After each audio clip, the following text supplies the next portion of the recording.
I'm Emily Mashak, and you're listening to Tuned In to NoCo, Town Square Media's show that lets you know what matters in NoCo.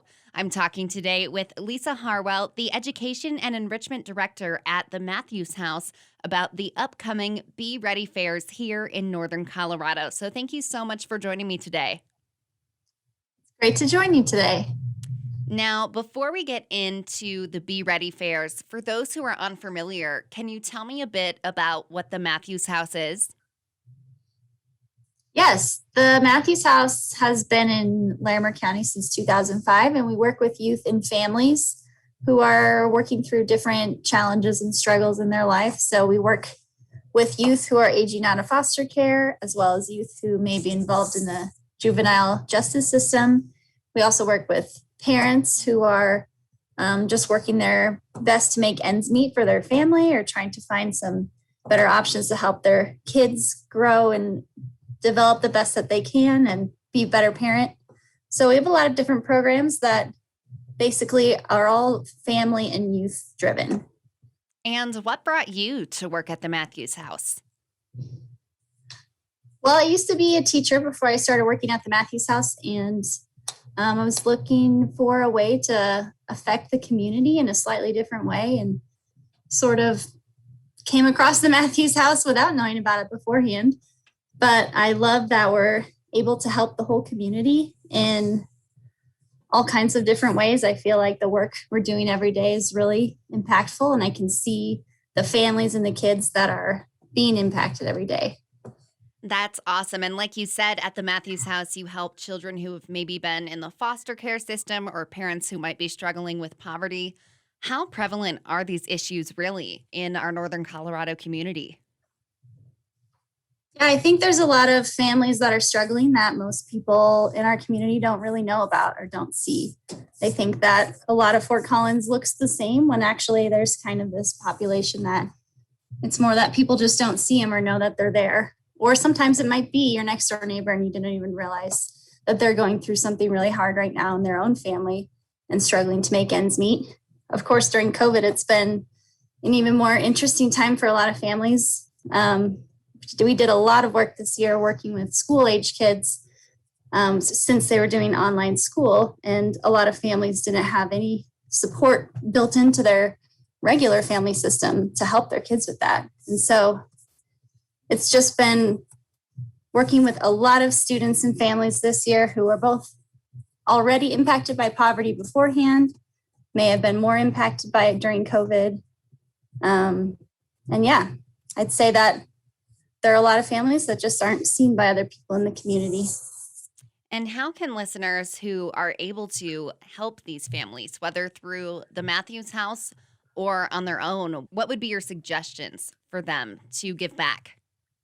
Yeah, I mean, there's a lot of organizations in our community that do great work for people who are in all kinds of difficult situations. So some people may have more of a heart towards helping families that are experiencing homelessness. Others might be really interested in fighting food insecurity. And so there's different routes that you can go down, I guess, if you have a special interest in a certain area. But also I think you can just be checking in with your friends and family. And sometimes people are going through something that you don't know about. And a big piece of what we do at the Matthews House is building relationships with the families that we work with and providing that walk alongside support for them. And anyone in the community can do that for anyone that they come into contact with. That is awesome. And are people able to volunteer or donate to the Matthews House? Yes, we have lots of volunteers every year that work mostly in our youth programs, and then also some one-time volunteer opportunities too. And then, of course, we take donations too. And we can also help people if they're looking for a volunteer opportunity and don't know the right place to start. We may be able to help direct them to the best organization to work with. That is great. And now we're here today to talk about the Be Ready fairs. For those who are unfamiliar with these, what are they? What are they like? Yeah, the Be Ready fairs grew out of the Be Ready initiative in Larimer County, which is an initiative to help families access early childhood development information and help their kids be ready to go to school when they get to school age.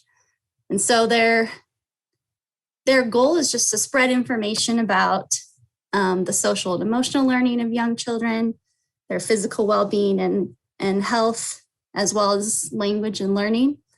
So the Be Ready fairs are just one instance where we try and share some of that information. So in normal years, families can come to one of the locations, either in Fort Collins, Loveland, or Estes Park, and there'll be a story time from the library. There'll be free books to take home, information about early childhood development, as well as community resources that may be helpful for various families. And then there's usually activities too that kids of age 0 to 8 is the early childhood range. A lot of our activities are even for kind of that toddler, preschool, and early school age realm. And so, yeah, normally people come to the fair and kind of hang out for an hour or two and experience all those things and have some free snacks. And this year we're doing a drive-through format instead, since it's been an interesting year. And so there'll be a drive-through event in each of those 3 cities, Loveland, Fort Collins, and Estes Park. And we won't have quite as much or quite the same things as usual, but we'll have activities that families can take home and do with their family there, as well as other ideas for how they can help their child develop through the summer months ahead. We'll have some food to go and some early childhood development information for people to take, as well as some community resource information that is applicable to all families. I love that you guys are still able to do it in some form, even throughout this challenging year. How can listeners sign up if they want to attend the Be Ready Fair? And do they have anything they need to bring or that they need to prepare? So since it's a drive-through event, plan on staying in their car the whole time. But we're going to have fun things and costumes on people for the kids to wave at and food for people to take home. We have some sign-up links. Registration is not required for the event, but we're just asking that families could register if they're able to, so we have an idea of how many are coming. They can find the links to register on the BeReadyLarimerCounty.org website. There's events listed, so you just see the 3 events for the 3 different cities, and there's a link there to sign up for which time block you'd like to drive through. There are half-hour time blocks, but it's just an estimate. So families could still just come anytime that works for them. Gotcha. And now, through your experience with the Be Ready fairs and even maybe from your time as a teacher, why is it so important to have such a key focus on early childhood? The early childhood years there's just so much happening in the brain and in the body, and as kids grow up and learn. And some kids have access to a lot of enriching experiences as they're growing up, and others have access to not as many. Or some parents they know that it's great for your kid to play outside, but they maybe didn't know that chasing bubbles across the yard is great, large motor skill development for their kids. And so we think that the information is just good for all parents to help their kids develop the best that they can. And then they're even more ready to start school and be on track with their academic work once they are old enough to go to school. Right. And now parents will obviously be able to hear more about this at the Be Ready fairs, but it's definitely been hard for a lot of people to parent, especially during this pandemic. What would your advice be for parents who might be struggling with taking care of little kids at home? Yeah, I'm sure that options for families to go and do things have definitely been more limited than usual. And so they're probably spending a lot of time together in the same house and without seeing as many people. And hopefully the summer will be a great time for families to be able to get outside again and do activities as a family, get together with other people that they feel safe with.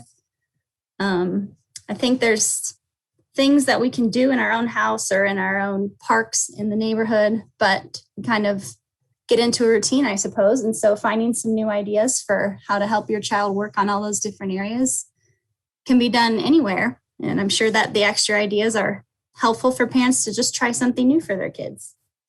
Now, you touched on this a little bit earlier when you were talking about the Matthews House, but how have you seen either the Be Ready fairs or the Matthews House really impact the NoCo community? Do you have any memories or stories that have stuck out to you throughout your time there? Usually our Be Ready fairs have several hundred people that come to them, and we usually will have community vehicles out in the parking lot too. And it's just really a fun opportunity for kids to like get onto the school bus for the first time and see what that's like. Or they get to talk to a real firefighter or policeman, and they just love getting to experience those vehicles. And it's just fun to see families coming in together and having a good time together. And I guess that is the part that really is fun for the fair, to see all these families coming and bringing home books together that they can read and doing those special family activities together. That's awesome. Well, thank you, Lisa, for talking to me today about the Be Ready fairs. I'm sure a lot of our listeners will be excited to attend. Is there anything else you would like listeners to know today?